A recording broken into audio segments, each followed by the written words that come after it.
ये हूँ मो फैमिली। ठीक 1.5 मास तले एमती आम समस्ते खुशी रे रोलु, किंतु आज हठात से कला दिन पलि आसला जो कि आम समस्ते सुस्थ अच्छु, किंतु जड़े लोक जी कि जीवन सहित संग्राम कर सी होचंदी मो बापा।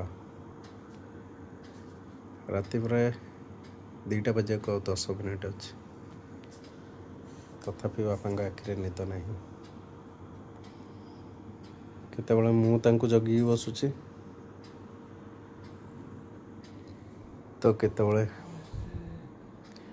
लक्ष्मी जगी बसुची। यही तो जीवन, जन को बंचेवा जाई आमे समस्ते तांको जगी रहूचु।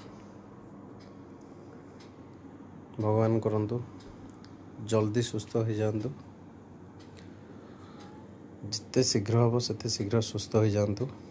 समस्त को मोर एति प्रार्थना, समस्ते तांको पई टिके भगवान को डाकंतु जिते शीघ्र से सुस्थ हो जातु। जय जगन्नाथ।